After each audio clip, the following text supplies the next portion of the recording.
Hello and welcome to the Southbound Sports Show. I'm your host, Richie Leahy, here with my co-host, Matty B, and I'm very excited about this show. Not only because I'm in my Top Gun hat after another successful fantasy football draft. We're going to get to that later in the show with the NFL stuff. But college had such a big weekend that I'm finally excited just because of how Deion Sanders had his team show up to play. Because for the entire year, we have heard about how bad his team is going to be. The media was like, they're undisciplined. They clearly never watched any of his teams, right? You could tell by the snark. And him attacking them in the post-game press conference after they upset TCU. If you're listening to this, I assume you know that they upset TCU. TCU lost a lot of players, but they were runners-up last year. And he had his team ready to play. And now you see all the articles about like Deion Sanders, that win is going to be the death of college football because now coaches are just going to be going after transfer portal guys. Look at what Florida State was able to do with like the Michigan State transfer, which we're going to talk about here in a little bit. And I don't care. Like, they already opened the rules. If the NCAA wanted to step in, they could do it. But you can't tell me, because for years we've heard about, well, we need new teams being good. Guess what? Now we have one. Colorado hasn't been good. They haven't won a national championship since 1990, and it was a split one. No one really, they only make fun of that whenever it's like a Michigan one, not anyone else. But they split with like Georgia Tech. So Deion comes in, everyone tells him, well, he can't win there. He had been tied to the job in LSU when they hired Brian Kelly. And I think it was like Pat McAfee showed that interview with him because he was tied to that one and he was tied to the West Virginia job. And he came in and basically told them, I'm bringing in my own guys. This is how I do it. It might rub things the wrong way. And LSU was kind of like, well, we're going to go for like a bigger, more established name, got Brian Kelly or whatever. And West Virginia was kind of like, no, we don't like feel comfortable with that. I bet they're regretting it because they got trounced by Penn State over the past weekend. And now Deion's team is ranked. And his first year, I was joking with you because like it's hard to beat a ranked team. Up until Mike Norvell beat LSU for the second time, he only had one ranked win in 3 years. Deion got it done in 1 week. So for him to come in with all the media negativity saying about how his team's not going to be good, they're not going to gel. I even talked about, I was concerned just based on the team chemistry because in March, or I think it was around April, he had taken transfers, including one from Michigan, and some of them got pushed out. And I wondered, that's going to be tough if you're taking guys that were contributors, like a guy that had an interception in the Ohio State game at Michigan, and you're pushing them out before even coming to training camp. But now I'm thinking that those guys were pushed out because they didn't buy in. Because his team looked disciplined. They looked like a team. They were celebrating together. They were picking up their little running back guy that committed after he was committed to Notre Dame. Was it Edwards, I think? Dylan Edwards? Maybe. He's like a little burner. And he was originally committed to Notre Dame. Flipped. Everyone was saying it's not going to last. He can't just flip these guys. But if you're going to flip recruits, get skill player guys. The rest of it might not work out this year because they looked small. If we're being honest, they didn't look like they would have held up against one of the big boys, but they don't have to. They don't play them. Luckily, the only big boy recruiting program that they play is USC, and they've transitioned to the Lincoln Riley, let's not play defense. Can you imagine how high scoring that game might be? It's going to be awesome. Oregon used to, I don't know what Oregon's up to these days with all their coaching changes, so I think they play them as well. But all the pundits were just trashing him, saying he's not going to win only a couple of games. He'll be lucky to win 4 games total, and that's with the 3 gimmies in the offseason, blah, blah, blah. Or I guess it was the 2 gimmies because they played TCU. Now with this, everyone's like, well, we don't know what to do now. And I'm glad it happened, and I'm glad he called them out, because I saw people, even reporters, like, they're so petty.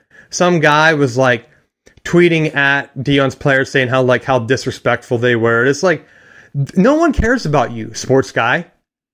No one even knows who you are anymore. Like, I don't care if you're writing for a newspaper. No one reads the newspaper. So for some of these media guys to be on their high horse, it's hilarious. Like, there's a guy, I forget where he is, but in the AP poll, he always has Michigan rated really low because he doesn't like Harbaugh. That's it. But yet, he's an AP voter, so you can see how ridiculous his votes are. And he's not even he's like in Oklahoma or something. So it's like not, like, he's so petty from like something that probably happened in the NFL, right? Maybe the Niners killing the Cowboys or something. And he's so mad about it that he's going to just knock Michigan down, even though they're beating Ohio State, everyone. They're like, oh, it doesn't matter. Rank them 28th. I'm not even going to have him on my poll. It's like, all right, buddy. All right. And so having these media guys, like, I can't wait. That's why I always joke about, like, the media poll. Even the coaches poll is just as dumb. At some point, they're going to have to just flip, and it should just be an online poll where, like, anyone can vote, because the more votes you have, the better. And if someone's going to vote, like, ridiculous, then they can get, like, voted out. But, like, having just a handful of voters that can be super petty just makes me laugh. And I'm glad Deion's proven them all wrong, and I'm glad he's calling them out, because some coaches can't do that. And I hope that the NCAA doesn't attack him like they did Harbaugh, because there was a period, at least with the Big Ten, where they were blatantly making up calls against Harbaugh, including, what was the one where Harbaugh had that great design, and it was like the tight end was out wide and the other guy went in motion, and they said that they called the penalty intent to deceive, which isn't a penalty. They made it up. So you can't just, like, if a conference is going to make up penalties, then they have a vendetta against the coach. And I hope that doesn't start against Deion, because that's one of the things that really, I think, turns people off on college football. Whenever you turn in from the NFL, where it's all kind of like, yeah, there are some weird calls and stuff, but like having just weird stuff like intent to deceive happen, and like some awful spots for no reason, like, it's very clear that this could be rigged. And maybe it's petty personal stuff. I don't know. But I'm glad it's not just Harbaugh anymore that's bucking the trend of coaches. Like, what was Shawano? Did you watch the Rutgers game? Shawano came out at halftime and they tried to interview him, and he said, "We got 6 points." And then the announcers were laughing. They're like, "Oh, what a classic line." I'm like, classic line? That was the dumbest response I've ever heard in my life.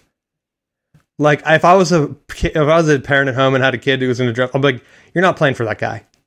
That, how uncomfortable and awkward that thing was. Like, I know some coaches like make funny stuff or whatever, but at least open up. Like, or just don't do them. Like, Harbaugh skips them now and lets the players do the interview, which I really like.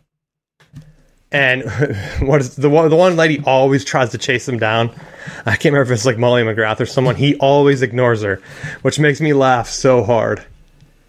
But like Deion, he probably has the receipts. He knows who's writing trash on him. Why would he interview them? So, what do you think about Deion? Any thoughts? I mean, I think when you look at what he did with his roster, we've joked consistently about Florida State and Mike Norvell being the portal king. On this year's roster, Florida State has 26 players on there that were transfers in from the portal. When you look at comparatively, you have a team like LSU that they played. LSU took 29 kids from the portal. Colorado had the most. They had 56 players pulled from the transfer portal. So what Deion's able to do this year has been immediately affected by the ability to use the transfer portal. And I tip my cap to him, because to a lot of coaches like Dabo Swinney at Clemson, that he refuses to adjust to the times, he's going to get buried for it. Like, I know he has his high horse that they have their own recruiting system and they do their own evaluations and they stand by the players they recruit. But if you do that, two things come into play. Number one, are you paying players the right amount to get them to commit to your campus? And number two, if you're bringing these guys in and your evaluation is off on them and you're not cycling people through the portal, now that creates a bigger problem, because if you have a need, say a wide receiver, and you don't hit that prospect that you want, and now you have a glaring need, you get a look at what Clemson did against Duke, where they're lining up guys that were really small and undersized, and like even the announcers were making comments about it. So I feel like if you follow that route, and Clemson's had a window where they probably could recruit whoever they wanted and had a legitimate shot at it, I think that window's passing. And when you have something like Deion at Colorado, that he's pushing the playing time, the NFL connections, he's doing things that's going to attract recruits there. And the same looks that he was getting at Jacksonville State, or at Jackson State now, he's at Colorado, he's showing that he's taking it from the HBCUs and applying it to the Power Fives. So I think all he's doing is he's just showing he's able to take advantage of what existing rules are there. He's willing to be unconventional, and I think you're going to see that paying dividends. So I brought up the ranking from ESPN where they ranked the recruiting classes. Florida State was number 1, or transfer classes. Florida State was number 1, Michigan was number 2, Oklahoma 3, Colorado 4, and then LSU 5. The top 4 teams all looked great on Saturday, right? Other than like Colorado's a little bit undersized. But Michigan looked like it reloaded, just taking, I mean, they were able to like do what you talked about. Michigan's recruiting well at a point now where they're just taking transfers to fill depth. And even though like the one guy, I don't know, I hate throwing people on the bus, but the one guy didn't look as sharp. He was a starter elsewhere. Like, it's good to have a guy with experience come in, even though he was a starter at a different conference, Power 5. And it's like, oh, he didn't look as sharp. Yeah, it's his first game playing with Michigan. Maybe it'll take him a few weeks, but it's good to have him as a backup, right? Like, do you not want to bring guys in? Because otherwise you're having a freshman back there. At least this guy had snaps. And the one thing that Colorado that really stood out to me is the media was bashing their program when Deion got there, saying he made a bad choice. He should have waited for a bigger program.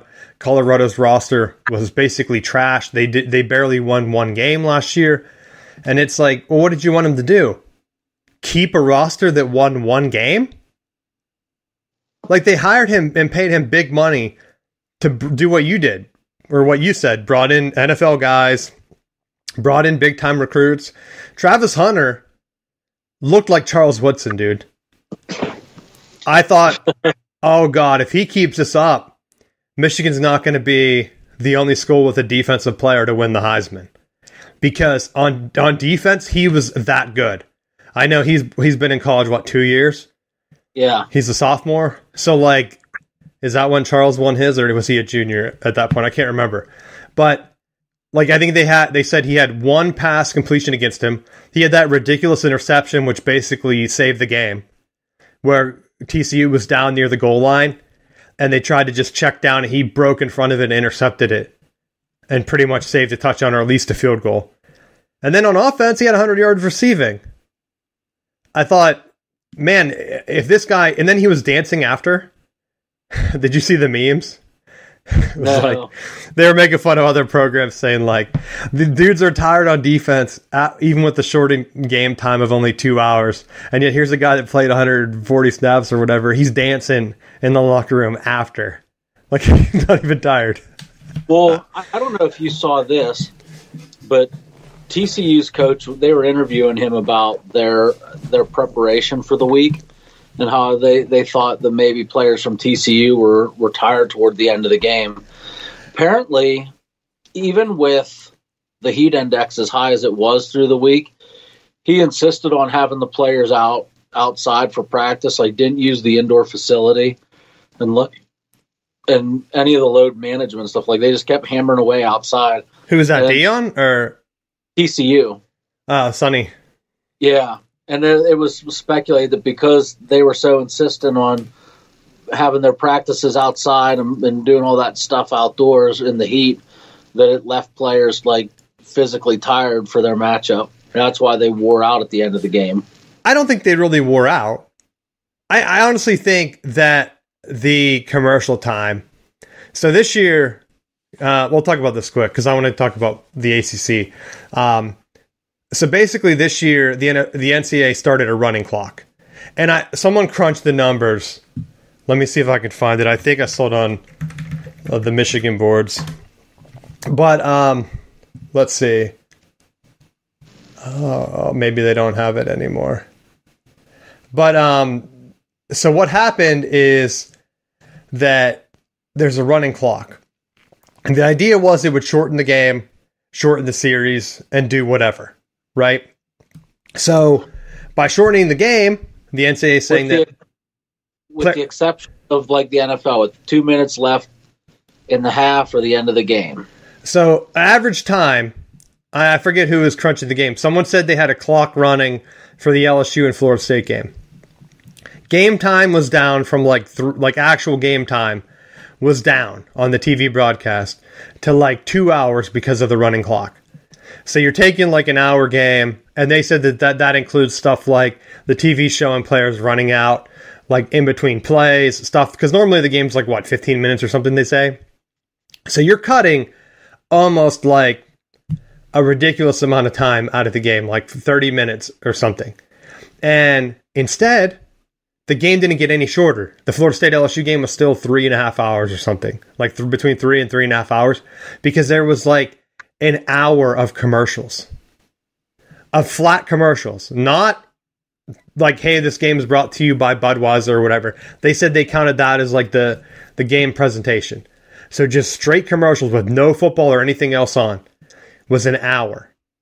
And to me, that's ridiculous. And so when you're talking about players getting like worn down in the heat, I don't know if it's actually conditioning.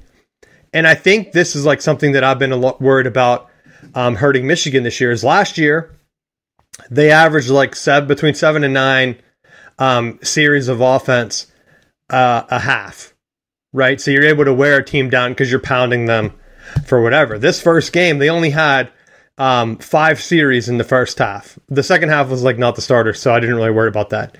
But so far, they only had 5 series, which is like a good bit less over the course of a game. So like if you're going to pound Ohio State down, but because of the running clock, they're not going to get tired. You're cutting like 30 minutes of them running around out of the game. And instead, you're adding in commercials, which is more rest time. So the theory that TCU is tired, I don't buy. I think they looked better.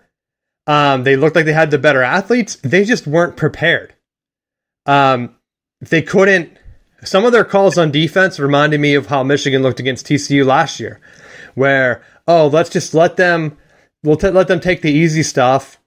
And the game-winning touchdown was just like hey, let's get a first down with a 2-yard pass, and he took it to the house on an out route in the flat.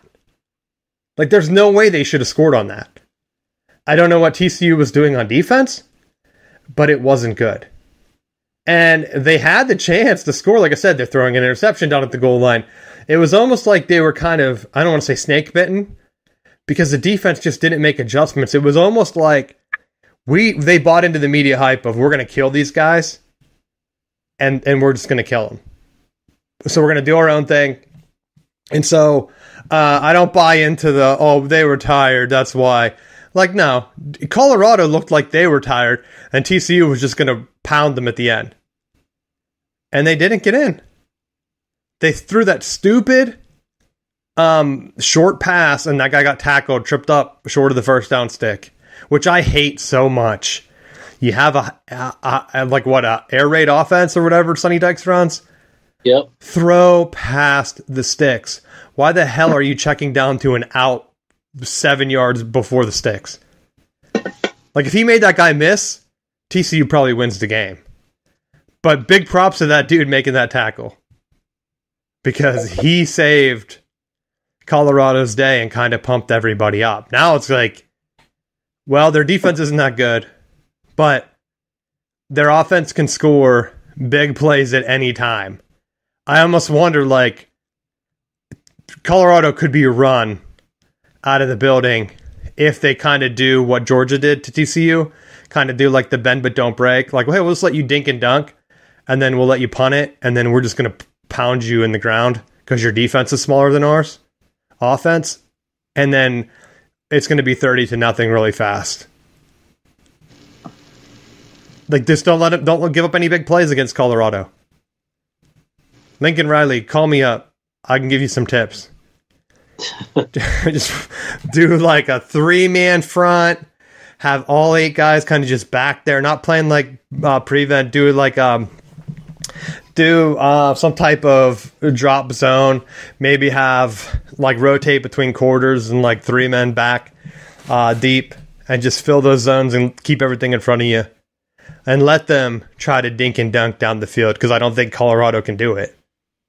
But that's the one thing that stood out to me is with the game time, you're going to see a lot of big time programs that where the depth in the past used to take over. I don't think we're going to see that happen. Come back in like 8 weeks, I'll probably be wrong. But I don't, with the shortened game time, you're not going to see, well, they just got tired there, right? Like, oh, you knew Georgia was going to pull this one out because they just have more horses. I don't think it's going to happen. And that worries me with, like, the way Michigan's style of offense is. Well, I do think at some point you're going to see a team, and honestly, one of the ones that comes to mind is A&M, that there's going to be a tight game that they end up losing because of these, like the way that the flow's going with the timeouts and stuff like that, that it's going to cut series from teams. And if you only have 4 or 5 opportunities to put a drive on to score, and the other team has 8 or 9, your chances of scoring points are going to be affected. That I think you're going to end up seeing somebody get upset through the course of the year as a result of this change in the game management and game flow. Well, I just think, look back to last year, Penn State, Michigan. I think Penn State might have been up. JJ threw a pick 6, which hurt him in the TCU game too, where throws a pick 6, Penn State has a lead when they shouldn't have been, because their team didn't look like it was together. But because they had taken so many blows in the second half, Blake Corum and Donovan Edwards just ran all over him. And Michigan ended up winning like 40-17 or whatever it was. Like, Penn State made no adjustments. And I wonder, all right, now what's going to happen in the shortened game? Because, like, if you're able to take a lead at the half, are you going to be able to, like, get rolling and be able to claw back? Because, like, what was it? We saw even LSU at the end of the Florida State game, they scored that 1 touchdown. And it was like they're too far out of it at this point. But if Brian Kelly would have took points in the old game, like, there might have been a slimmer of a chance that they could have come back. But now it was like, oh, this game's over. The Clemson game's the same thing. Duke scored that 1. It was like 21-7. And Clemson got the ball back. And I thought, even if Clemson scores here, they're not going to have enough time. Which is kind of insane that you can't really come back from a 2-score game. Because I remember, like, the past 2 years, Michigan had like a 2-score lead on Ohio State, thinking, oh, crap, we're going to give up a touchdown and then we're going to do 3 runs up the middle.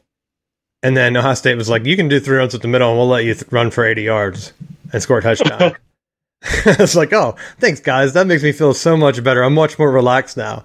But now it'd be like, oh, they're not going to come back with their dink and dunk offense. Like, are you serious? They're not going to be able to go. Like, you're going to have to make a big-time play with the clock rules, because if you wait till 2 minutes or whatever, you can't just be getting first down, and then, like, extending the game, right? Because I think a lot of those offenses before, like, Michigan's able to just hit the tight end for first down, hit tight end for first down or whatever, and the clock's, like, stopping. Now it doesn't do that. you're not going to be able to do that. You're going to have to take deep shots. But let's get in the ACC because I want to talk about this. I watched pretty much all the games over the weekend. I thought, besides like a lot of the SEC ones because they're on ESPN, and what do you know? Spectrum down here had like a weird ESPN blackout. And I'll be honest, I didn't really miss watching the SEC. And this is a little prelude because I've been telling you that I think the SEC made a mistake signing exclusively with ESPN.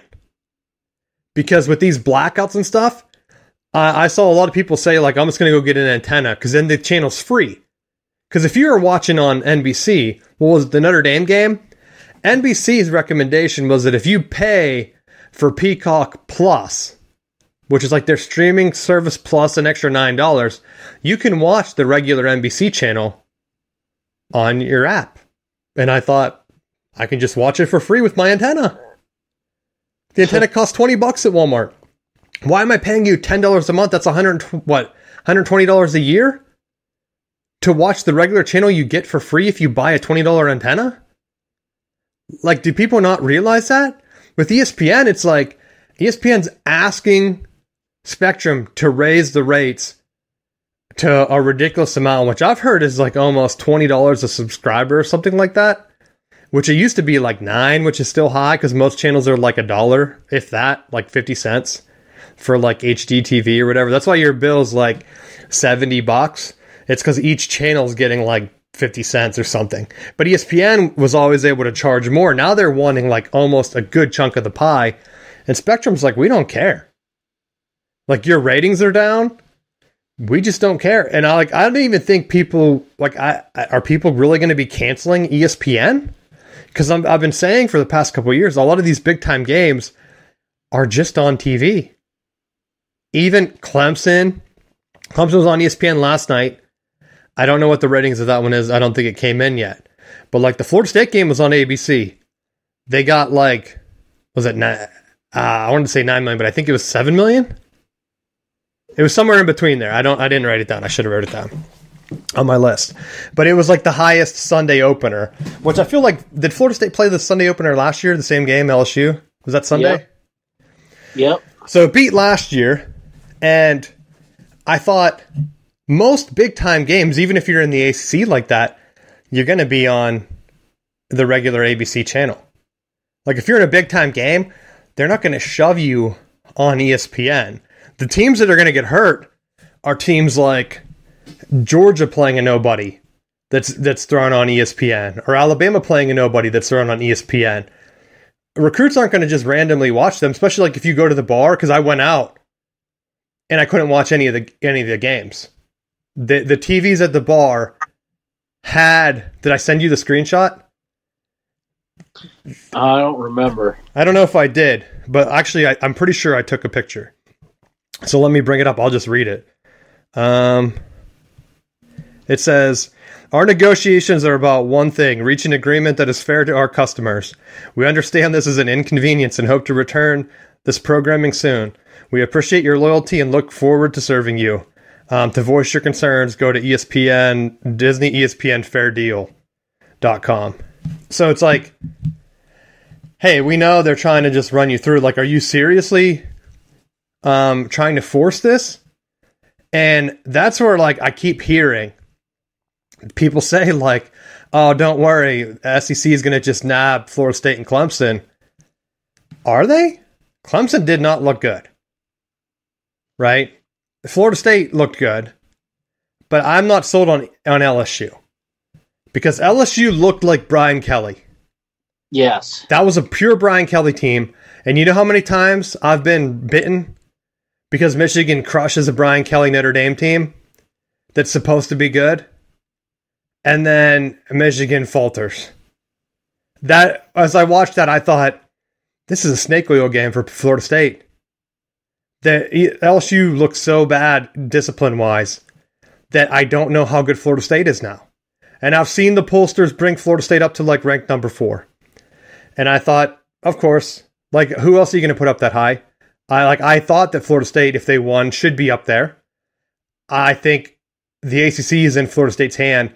I watched a lot of ACC games. I watched the NC State game. I watched the UNC game. I watched Clemson. What was the other one? There's a couple other ones I watched just because being down here, they're on like the regular channels. And they didn't look good.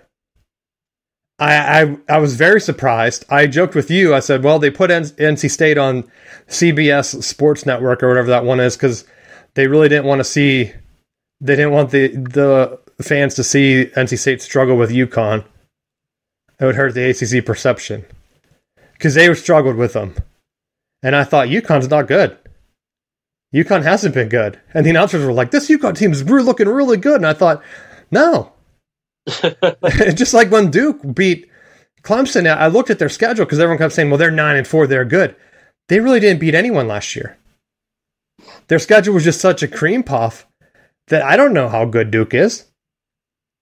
I looked at Florida State's schedule. Florida State could end the year, and their best opponent could have an 8-win record, Matt. I thought, gee golly, if Florida State doesn't make the playoffs this year, it's because they choked.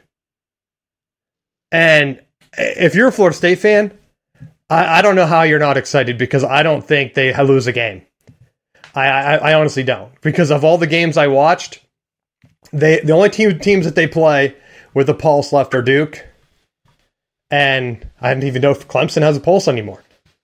Like Southern Miss, Boston College, awful. They had a loss already. Clemson looked awful. Virginia Tech, they won. But it wasn't really pretty against Old Dominion. 36-17.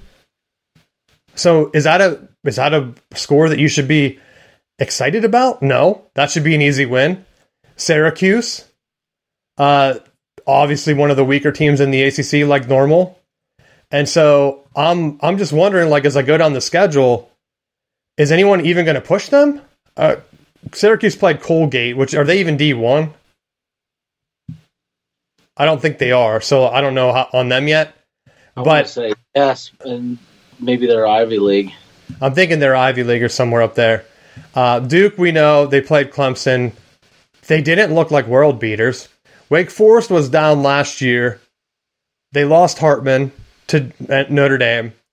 Florida State doesn't play Notre Dame. Pitt is Pitt. Miami, I'm sure, will be choking by that point. North Alabama, and then Florida looked bad.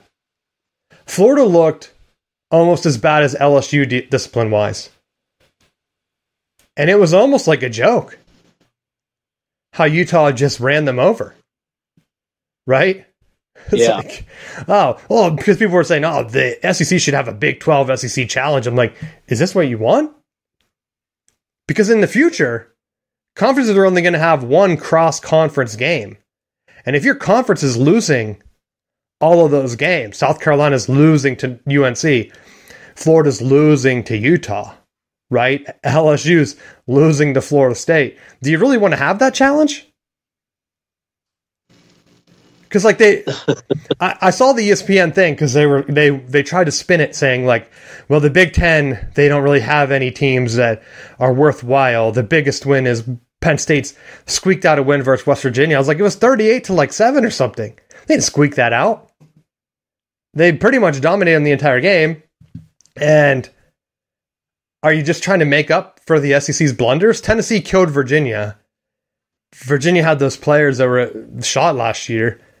And they were talking about like their program's not even like basically together after that. So is that a big win? Probably not. I don't know. So go ahead. I want to get your reactions on Florida State because you're, as a fan, they looked good. They looked good, but there's a couple glaring things. Number one, and I've said this before, their season entirely hinges on Jordan Travis staying healthy. And if he gets banged up and has to miss time, I don't know if the other quarterbacks in the room have his level of understanding of the offense to make it work. I've seen it before that if you have that guy, you can ride him all the way to the championship, and it completely hinges on his ability to stay healthy. What we got out of the LSU game was exactly what I had wanted out of it.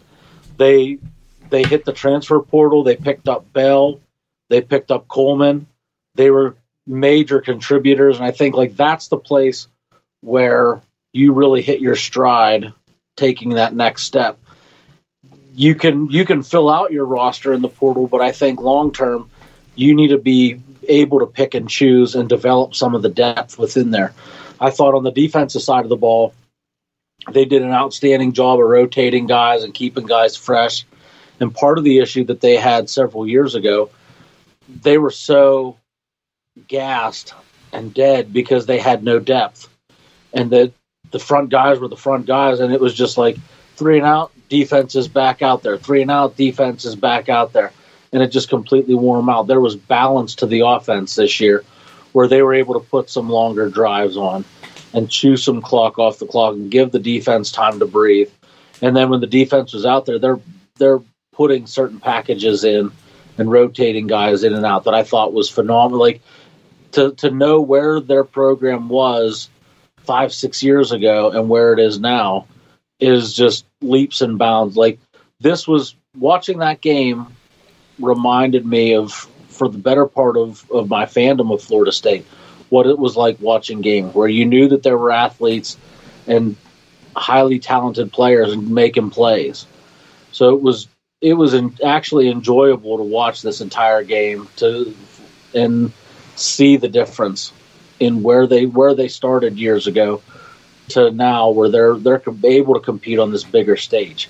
To me, I feel like if you're looking at what Florida State did and you're trying to apply to the Big Ten or the SEC, what else can you do on the resume of this weekend to better improve your status?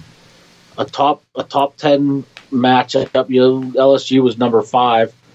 You absolutely finish them off, and the score would have looked worse had it not been a garbage time late touchdown by LSU. So this is where I think if you're looking for the future, Florida State should be very concerned. Because as I went through the schedule, LSU, we don't know what they're going to end up ranked. They might only end up with 8 wins and be ranked like 25. That could be Florida State's key win. Because what I saw today, remember LSU, they were getting hyped because of their returners. Last year they got killed by, I think, Tennessee and Georgia. Killed by them. And they only got the hype because they beat Bama and ended up winning the West on a technicality because of the tiebreaker, I think, right? Yeah. So you're getting killed. They're getting killed by Florida State. I just think that's the team. Like Brian Kelly, when Notre Dame was usually around 8 wins or whatever, they got the extra wins because their schedule was so soft. Where next year, when the Big Ten expands, you're going to have, they would have had 8 teams ranked going in the year. And both the Big Ten and the SEC would have 8 teams ranked. Your team can afford to lose a game. Where right now, I don't think Florida State can afford to lose a game. Their matchup predictors, 90, 96.5, 90, 93 basically. What else? 93 for Virginia Tech. I'm trying to see which ones are the best. 99 for that, what is that, North Alabama. So Pitt's a 73, or no, Florida's a 73 in favor of Florida State. They're favored the rest of the way because Florida did not look good. So they're 73% favorite over Florida. They're 73% favorite over Miami. Who else? 83 over Wake Forest. There must be 83 over Duke. 78 over Syracuse. So Syracuse is supposed to be one of the better teams. They play them soonish. And then the 2 toughest games remaining are Pitt, which Florida State's a 67% favorite, and then Clemson, which they're now a 60% favorite. And that one's at Clemson. And if I'm Florida State, I'm worried about the new ACC championship, where it's the 2 best teams, because you could very well be screwed having to play like a Clemson team that you beat early. Because, yeah, Clemson might have 2 conference losses at the end of the year, or 3. You could end up playing them later in the year and losing to them again in a rematch, because it's tough to beat a team twice. Now, is that going to keep you out of the playoffs? Because the only team that I see becoming a problem for Florida State is our old buddies Notre Dame. Because Notre Dame plays Clemson too. So if they beat Clemson, and they've looked good with Hartman at QB, I'm not going to lie. They've looked very good. They're 2-0. They've blown out both teams. They play NC State this week. So they have to go to NC State, they have to go to Duke, and to Clemson. Those are the key away games. They get Ohio State at home and USC at home. If Notre Dame's floating around with 1 or 2 losses up against a 1-loss Florida State, I'd be really worried if I'm a Florida State fan. But the thing is, Florida State has never been in a situation ever where they could lose a game and still be somewhat in the running. And that's always been one of my knocks against the ACC, is that in the Big Ten, you can lose a game and lose it badly and still find a way to backdoor your way into the playoffs. The SEC, same deal. You can lose an ugly game to someone you shouldn't, but have enough wins within the conference that bully your last 2 or 3 opponents by 90 points and backdoor your way in. There's never been an option for Florida State to make that playoff run without having to run the table undefeated. Yeah, that's where I'm trying to think. Because, like, up to last year, Ohio State, like, if you lose late in the year, you're pretty much done. But because all the other teams lost, even though Michigan killed them, they still snuck in. Because, like, USC choked. Clemson, didn't they choke? Because Clemson was right there. They choked. Yeah, because Clemson lost 2 of the last 3, or 3 of the last 4 games I think they played, or something like that. They lost a bowl game, didn't they? They lost the ACC championship game or whatever they were in. And then, or maybe I don't know, they lost one of them. They lost to USC. That might have been the nail in the coffin, and then they won the ACC. But at that point, it was too late. So, like, Ohio State had a lot of things go right, or go right for them. But to your point, you're right. Like, you can get in, and I'm really worried when I'm looking through the list here. The Big Ten, the rest of them did not look good. Because I'm not going to lie, like, the ACC didn't look good. The Big Ten also, their other teams didn't look good, but the top teams looked good. And I'm at the point where I'm worried that we could have a 3-way tie. Michigan has to go to Penn State. Ohio State goes to Michigan. I wouldn't be surprised if Michigan loses to Penn State, Ohio State beats Penn State, and then Michigan beats Ohio State. And at that point, what do you do? Like, one team's going to get an extra game, but the weird way the tiebreaker works is like crossover opponent ranking schedule or something like that. And it's too early in the year to know how that's going to... I think going in, I think the early favorite would have been Penn State gets that tiebreaker. So with the late Ohio State loss to Michigan, is it Penn State and Michigan get the nod? If they can sneak 2 teams in, I don't know how it would work. And this could be a year where if you have a 1-loss Florida State and a 1-loss Big Ten, and 3 1-loss Big Tens and a couple like 1-loss SEC, who do they put in? It could get really interesting really fast. And I think if Florida State gets left out, I don't see why they would stay in the ACC for another year. Like, at that point, just go independent and try to add. I just think the writing's on the wall now. It's just a matter of what the right deal is going to be to have them jump. Because the writing's on the wall for Clemson too, where you were hot. The SEC's not going to take a loser program in. They already have South Carolina, right?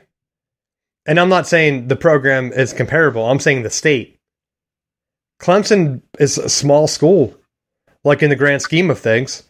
They even if you go to their fan, like even their own like fans talk about how they can't compete money wise with the bigger schools. If you can't compete money wise with donors, why would the other conferences just like boost you up for no reason?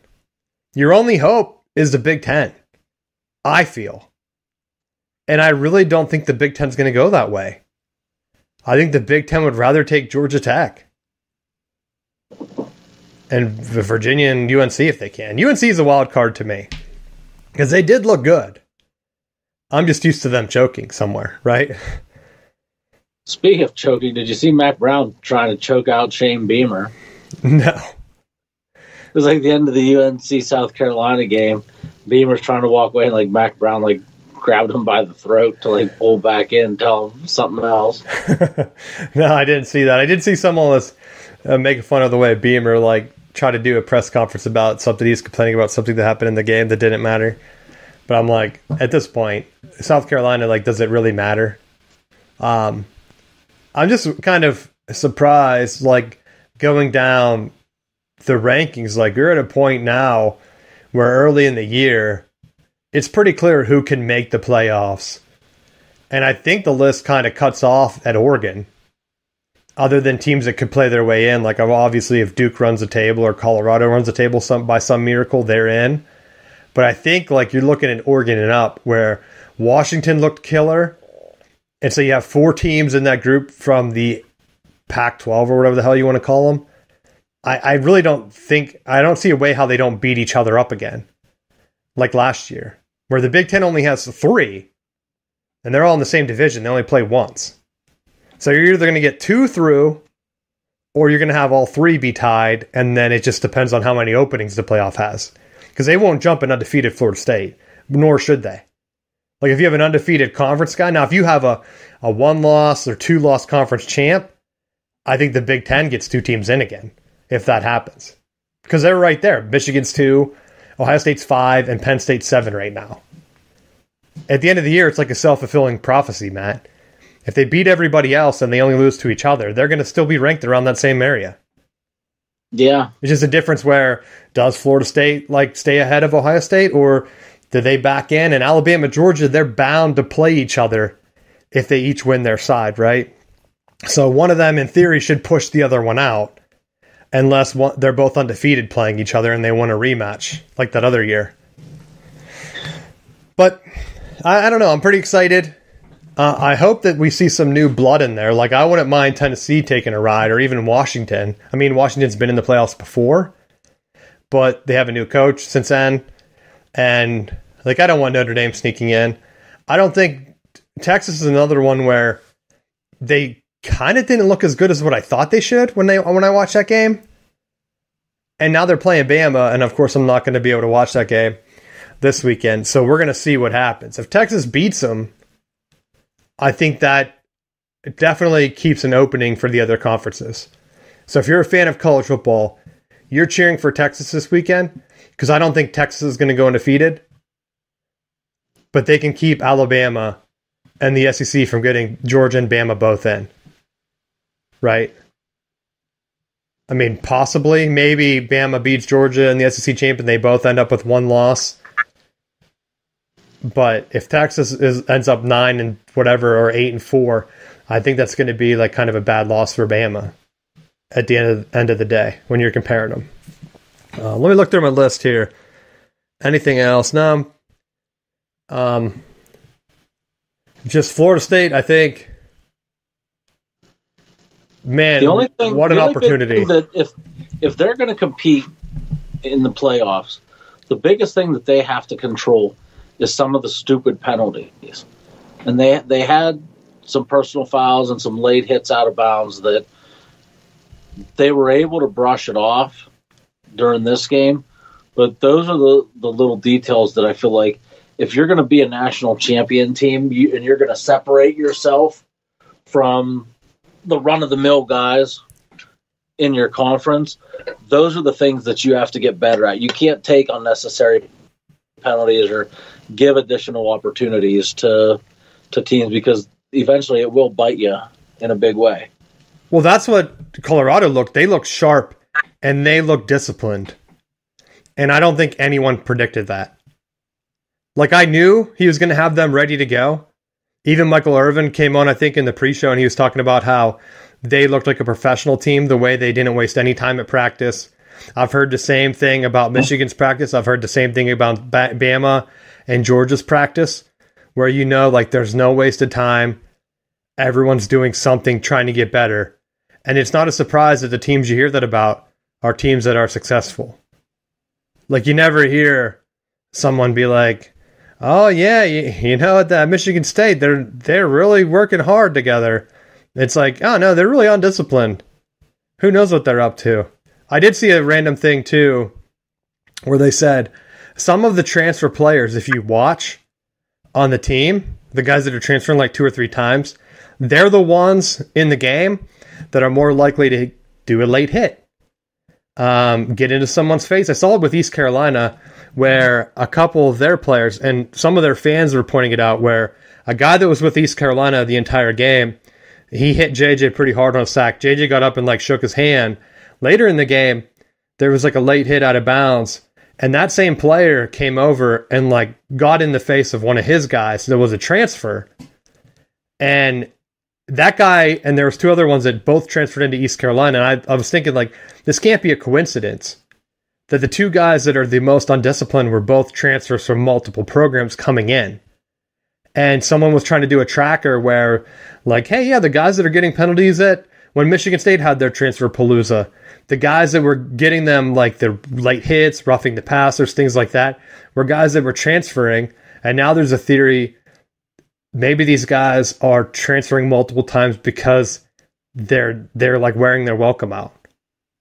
And I'm not saying, because like if they're starting and they're transferring to another Power 5 program, that might be a red flag compared to someone that's just not getting, like Stroud, not getting playing time at Georgia, going to Ohio State. That might not be as big as a red flag as someone that's starting and then their coach is fine watching them go to like a conference rival, right?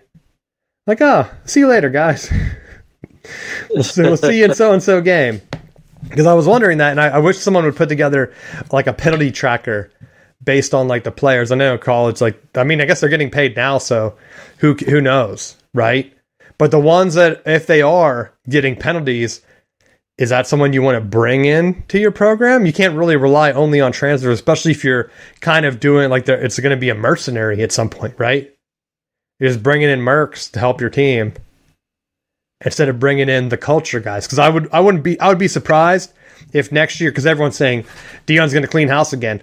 I would be surprised if he cleaned house again, because you can't build your program from scratch every year. Like, that would be insane. And then he would be pretty much let go after like year 5 of rebuilding, and they never get any better. And they're like, what, 6-6 or something. So I don't care how much money your program has. Some of the guys that are really good aren't going to be transferring. Like, we have yet to see a top Heisman type guy just want to move multiple times, right? Unless it's for like moving with the head coach, like Caleb Williams transferred with his head coach, right? Has there been another stud playmaker like just go to a team because of NIL reasons? It would be like Marvin Harrison Jr. being like, hey, sorry, Ohio State, I'm going to leave. I mean, maybe Jordan Addison leaving Pitt and going to USC. That might be it. That might be the only one I could think of. But we haven't really seen that happen in a widespread thing where, hey, you just finished up winning a bowl game. Now, who are you going to go to? It's like, I've already received 5 offers. I got to talk with my family and see where I'm going to go. But that's the thing. NFL stuff as we wrap up here. We had the fantasy draft. I was kind of surprised that my man Tom Brady was still in the draftable category. So I went ahead. I picked my man as an honorary captain for my team. When he gets back in the league and he sells his Raiders ownership shares and he takes over the 49ers quarterback job halfway through the year, that pick is really going to pay off, Matt. Because I also drafted George Kittle. So when he's throwing to Kittle and he's like the new Gronk, your heads are going to explode. Because the 49ers traded Lance, which I don't think we talked about. And now they have Purdy, and like I don't even know who else is on their roster. So when you're looking at the fantasy draft, because now we're starting with the regular season, my new strategy this year, that I did on the call. I know you hopped on the call on and off, but I started to look mainly at depth charts when I was taking my second round guys, because the 49ers brought in Sam Darnold.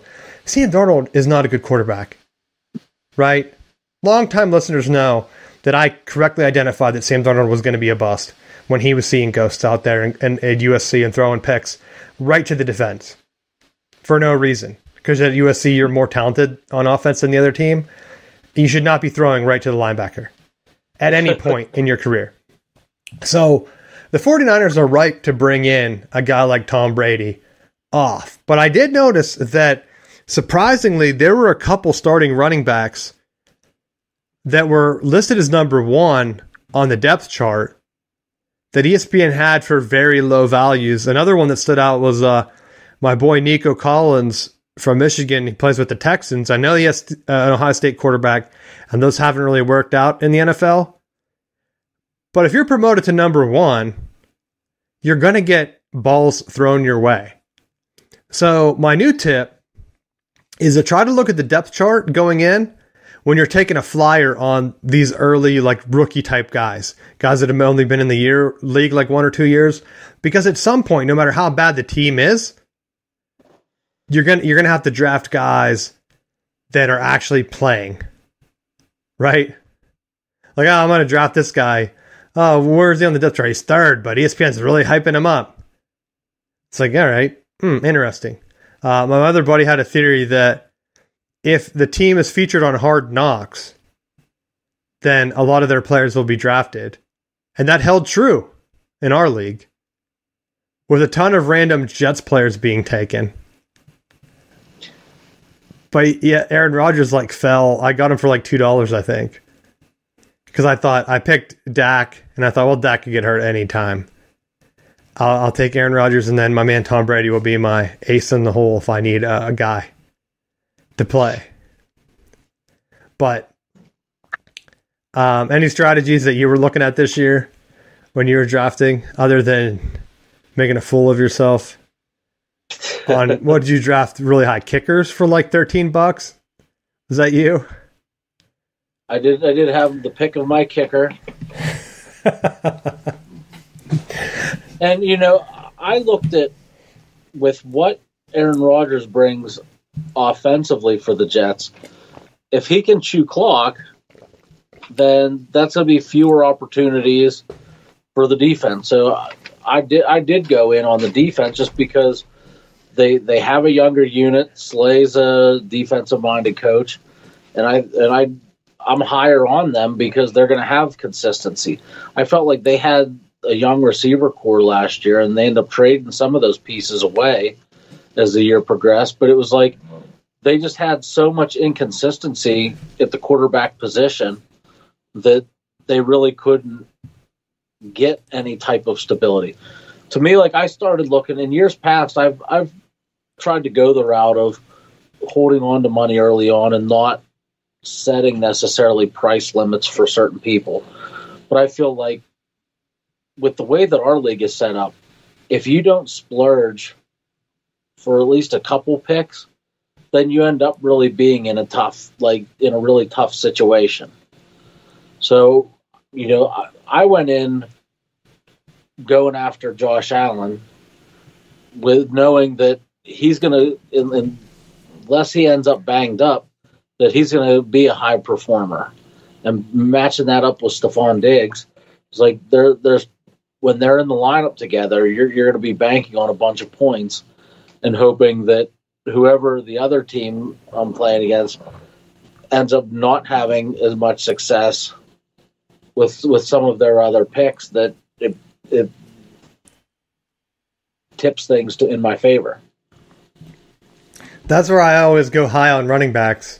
And then I end up with too many running backs this year. And I'm like, I've done that too, and I try to balance it out by going with more receivers. But historically, I've been able to pick up receivers for cheap. Same with tight ends. But tight ends, the difference between a good tight end for price wise, because I told you I was going to draft Kelsey no matter what. And he went up to 61, and I couldn't afford it at that point because I had already drafted Eckler and Jacobs. and I got Devontae Adams. So I got 3 solid guys. I know 2 of them are Raiders, which I kind of hate doing. But I got Cooper back for kind of cheap, and I got George Kittle. So to me, I have 5 solid, should be top 10, maybe for most likely, hopefully top 5 position-wise for all of those dudes. That's going to be the core of my team. And I got Dak. He was close to top 5 last year if he wasn't. So if I can get most of my starters to be top 5, then I can fill flex out with basically whatever jabroni I pick up, right? Because like there were some guys in our league, like Ronnie Bell. I've been saying Ronnie Bell for the Niners might start taking over some snaps because he looked so good in the preseason where he's still available. I picked up the Smith and Jigma guy from Ohio State for the same reason. He's like 3rd on the depth chart right now. He's kind of like injured, but he was so good at Ohio State, like talent-wise, where he was getting open all the time. So like having a guy like that, and I was the same on Chris Olave last year, I said, Chris Olave, everyone talks about how, he wasn't getting separated, he wasn't as skilled, but his route running was so crisp, I thought, that works in the NFL. And this year he's going high. He was one of the higher guys on that team, and he's like listed as the number 1 wide receiver for the Saints. So I think identifying some of those guys that you're like, I watch enough college football that I'm like, this guy can get separation. And if you can get separation in college, not just against like, oh yeah, of course Ohio State's playing Indiana, their guys are all wide open, or like Penn State playing West Virginia, the guys looked like what the greatest show on turf. I'm like, oh my gosh, that Isaac Bruce wide open down there. I'm like, nah, just some random guy because West Virginia's playing no defense. But if you can get separation on like one of Michigan's D-backs, then I'll give you props to that. Right? Because like those guys are also getting drafted. Same with like if a guy from Tennessee is able to get separation on like Georgia's D-backs, I'm paying attention. Right? Like in the past, Clemson had these guys that were like Sammy Watkins that were getting open. Maybe they haven't had the best pro career, but as a flex, you're like, I can get that guy. I can get him for cheap, and I know he's going to at least get a couple catches. It's identifying the guys in our league with the keeper where like people were saying like, it's insane that like you can get Garrett Wilson for $1. It's like, yeah, you draft him because no one else is high on him. And a lot of people panic drop the first week, especially rookies. And that's where you can kind of, if you're willing to sit on them, or like if you, I don't want to say luck out with like an injury or suspension early, where you can put a guy on the IR. Because like right now, I'm like, I don't know if Kittle's going to play. I better pick up Juwan Johnson from the Saints. He's always available. He's available all the time. I can just pick him up and throw him in, and he might get 10 points. He might get 0 points. I don't know. That's a gamble playing some of these bros on the bench. But I'm gonna be sharing guys that I think can put up big points. Right now, my 3, Nico Collins was available late. I told my buddy on the live stream to draft him because he's clearly Texas number 1. I'm like, if you're looking for a wide receiver, you must well get Nico Collins because they have like no one else on that offense. I have who else did I pick up? Oh, I picked up Rashad Petty for cheap. And then, like I said, Ronnie Bell. I think Ronnie Bell can run routes. Maybe he scored in the preseason and stuff. He was putting on a show, similar to like Chris Olave last year, where at the end of the year with the 49ers offense, you know they're going to spread the ball around, especially if you have a young slot guy like Ronnie. He's going to be checking down to someone, especially if Sam Darnold's in there, right? Because we don't know how Purdy... Is Purdy even 100% back? Didn't he get hurt like in the playoffs or right before the playoffs? Kelce, it just was reported this week. Kelce may not even play. You were saying about going all in on Kelce. Oh, I know. I saw that report coming in. And that's why I thought I'm going to take a flyer on him anyway, because I thought the rest of my picks were good at that point. But if he ends up not playing, what's their backup tight end? Are they going to be drafted super high? It's like I almost got Juju too. For cheap, and of course the Steeler stands, they couldn't let me have him.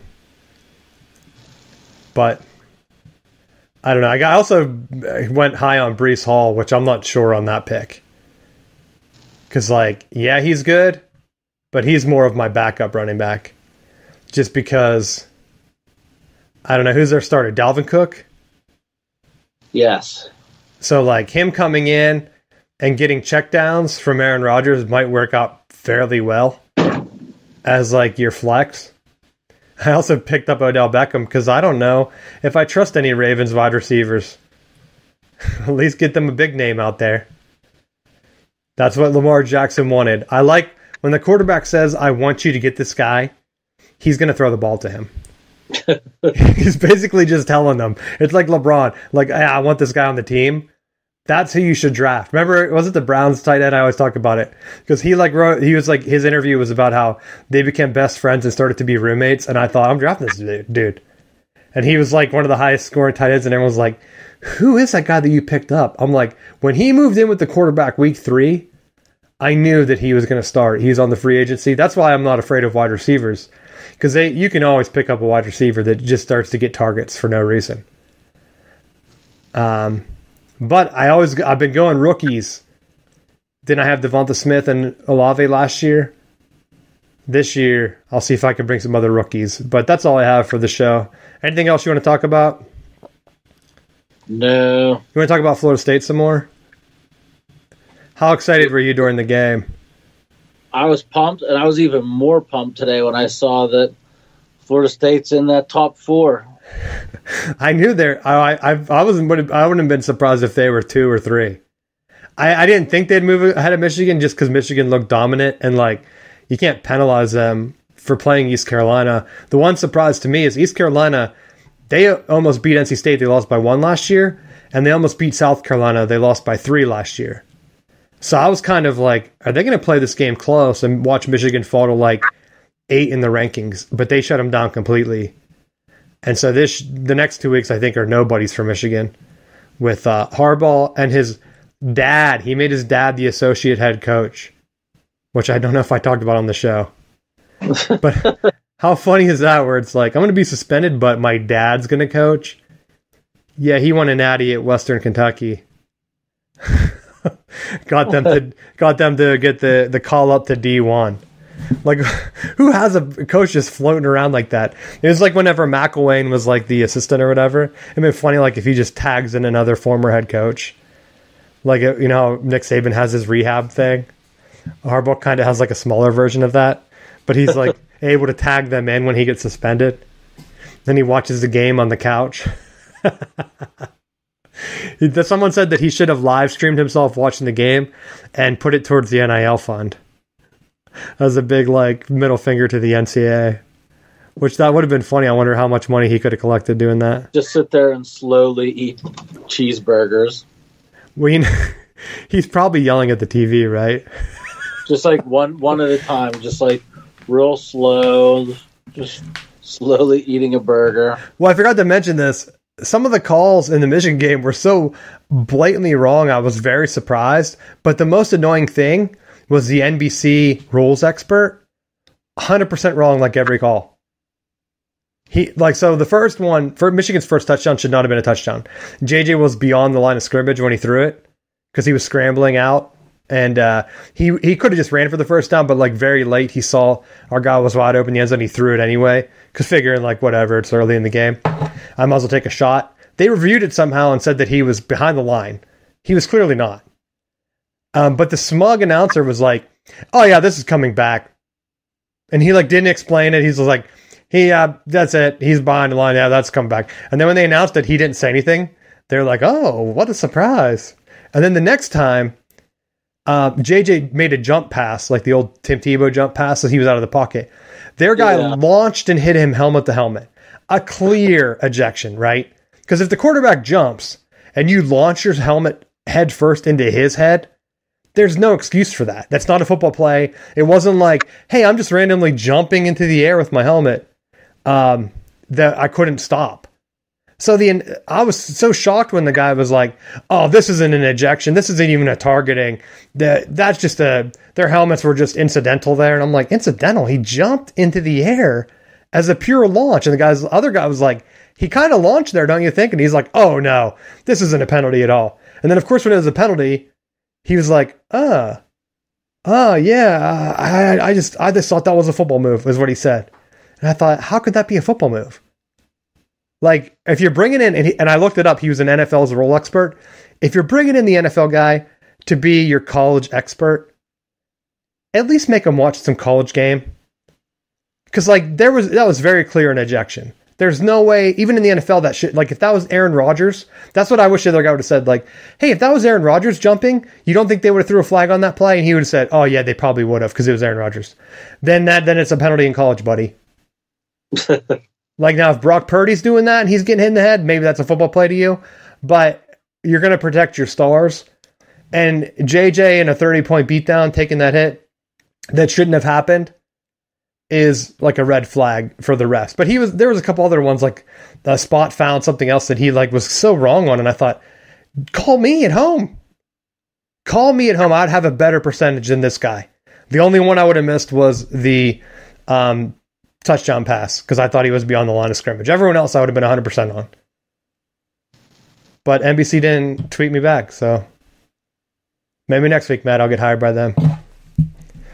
And I'll bring that aspect to the show. So thanks for listening. If there's anything you want us to hit on, let me know, and we'll see you next week.